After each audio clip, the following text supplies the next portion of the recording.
अस्सलामुअलैकुम। उम्मीद करती हूँ डियर स्टूडेंट आप लोग खैरियत से होंगे। आज मैं आपको क्लास मैट्रिक के इंग्लिश के सब्जेक्ट के टोटल चैप्टर्स बताऊंगी कि कितने चैप्टर्स हैं आपके न्यू बुक में, और फर्स्ट चैप्टर को एक्सप्लेन करूंगी। फर्स्ट चैप्टर में पेपर के लिए आपके कौन से क्वेश्चंस इंपॉर्टेंट हैं, आपने कौन से सवालों की तैयारी करनी है वो बताऊंगी। वीडियो को कंप्लीट वॉच करें। डियर स्टूडेंट, टोटल आपके 9 चैप्टर्स हैं, जिसमें आपका यूनिट नंबर 1, जिसको 1.1 करके मेंशन किया हुआ है, द वॉइस ऑफ गॉड है। इसके बाद फिर आपके पास जो दूसरा चैप्टर है वो है द वाइस कैलिफ। तीसरा आपके पास चैप्टर है जिसको आपकी बुक में यूनिट नंबर 2.1 का नाम दिया गया है, डिग्निटी ऑफ वर्क। इसके बाद जो आपका चैप्टर है वो है 3.1 यानी कि चैप्टर 3, जिसको कंसीडर कर सकते हैं आप king birds and the spider. Chapter 4 है आपका सोशल मीडिया। यूनिट नंबर 5 है आपका बैड ड्रीम।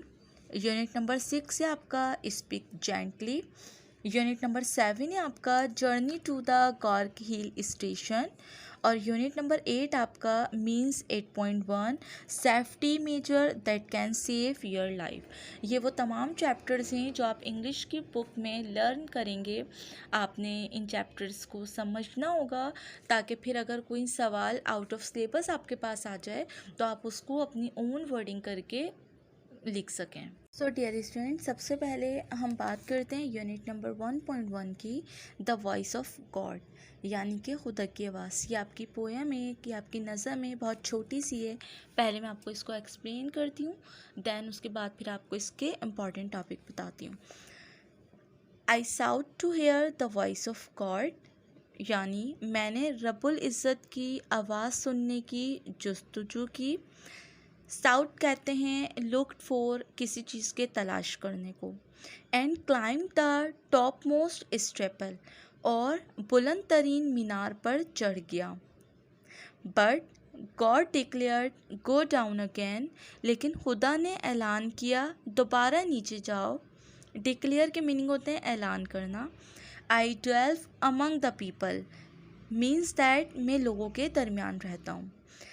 ये पोएम लिखी है लुइस आई न्यूमैन ने, और ये मुख्तसर से आपकी पोएम थी जो मैंने आपके सामने एक्सप्लेन की। यानी शायर चाहता था कि वो अल्लाह ताला की आवाज़ सुने, उसके दिल में ये जुस्तजू पैदा हुई, ये ख्वाहिश पैदा हुई कि वो अल्लाह ताला की आवाज़ को सुने।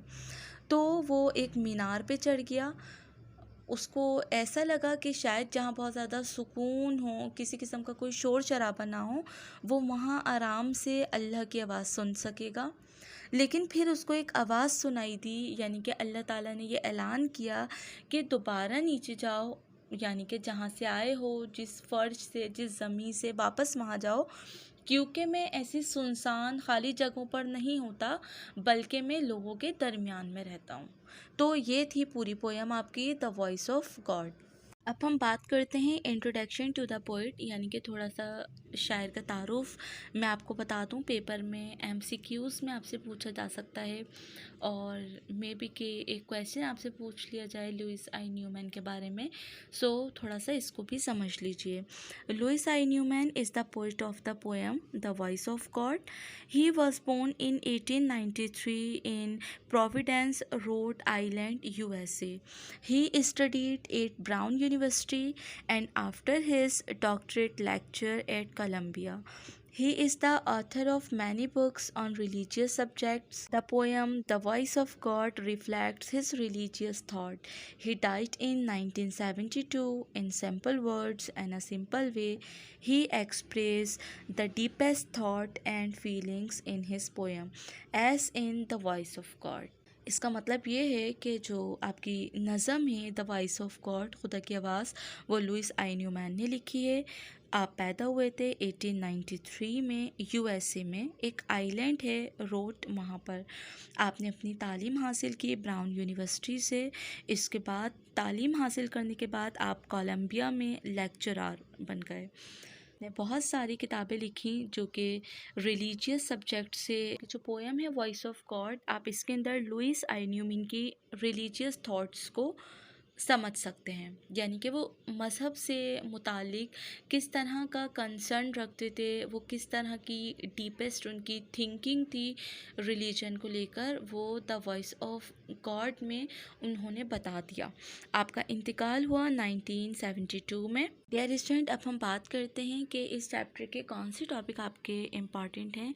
तो आप स्क्रीन पर देख सकते हैं कि सबसे पहला सवाल जो इस चैप्टर का आपसे मोस्टली पेपर में पूछा जाता है वो है, why did God ask the poet to go down again in the poem the voice of God. Means that कि अल्लाह ताला ने क्यों शायर को कहा कि वापस नीचे जाओ poem the voice of God में। एक ये सवाल आपके लिए मोस्ट इम्पॉर्टेंट है, आप इसको अच्छी तरह से लर्न कर लीजिएगा, ये पेपर में अक्सर लग जाता है आपका। और जो इस चैप्टर का आपका एक सवाल इम्पॉर्टेंट है, आप देख सकते हैं स्क्रीन पर, what does the poet mean to say I dwell among the people. इस लाइन से क्या मतलब है कि मैं लोगों के दरमियान रहता हूँ। एक ये भी सवाल आपसे पेपर में अक्सर पूछा जाता है। और जो एक लास्ट इसका सवाल आपके लिए पेपर के लिए इम्पॉर्टेंट है वो ये है कि इस चैप्टर के अंदर आपको क्या मैसेज मिला, या इस चैप्टर का मेन आइडिया क्या है, ये जो आपकी पोएम है द वॉइस ऑफ गॉड इसका। एक एक चैप्टर के बहुत सारे टॉपिक्स हैं, सो डियर स्टूडेंट वो सारे टॉपिक आपके लिए इम्पॉर्टेंट नहीं होते, उसमें से कुछ सेलेक्टिव आपके लिए इम्पॉर्टेंट होते हैं। जैसे कि चैप्टर 1 में आपके 7 सवाल हैं और 7 के 7 इम्पॉर्टेंट नहीं है, ये 3 टॉपिक आपके इम्पॉर्टेंट हैं। आप इन तीनों को लर्न कर लीजिएगा, लाजमी है कि इनमें से एक सवाल आपका पेपर में लगेगा। अब चाहे वो आपके स्कूल के पेपर्स हों या आपके बोर्ड के पेपर्स हों, मस्ट इसी में से गारंटीड इसी में से एक सवाल आपका लगेगा पेपर में। जाहिर सी बात है, अगर आप एक एक चैप्टर के 17 18 क्वेश्चंस याद करेंगे और पेपर में सिर्फ आपने अटैम्प्ट 5 सवाल करने, 2 नंबर का एक सवाल है, सो ये आपका वेस्ट ऑफ टाइम है। तो आपने करना क्या है, आपने जो टॉपिक मैं आपको बताऊँ यहाँ, बस आप जस्ट उनको गो थ्रू कर लीजिएगा, आप उनको लर्न कर लीजिएगा, तो वो आपके लिए ज़्यादा बेनिफिशियल रहेगा और उसी में से ही लगेगा पेपर 100% श्योर। और दूसरी बात ये कि आंसर्स कुछ ब्लर होंगे वीडियो में, तो मैं आपको PDF लिंक के ज़रिए दे दूँगी, आप उस लिंक पे क्लिक करेंगे तो आपको इसकी PDF मिल जाएगी ईजीली। डियर स्टूडेंट, इस वीडियो को लाजमी क्लास मैट्रिक के स्टूडेंट के साथ शेयर करें ताकि वो भी इस चैप्टर के इम्पॉर्टेंट टॉपिक्स को देख लें और इसकी तैयारी कर लें। अगर आप चैनल पे न्यू हैं तो चैनल को सब्सक्राइब करें, लाइक करें और अगर कोई क्यूरी हो तो कमेंट करें। Thank you for watching.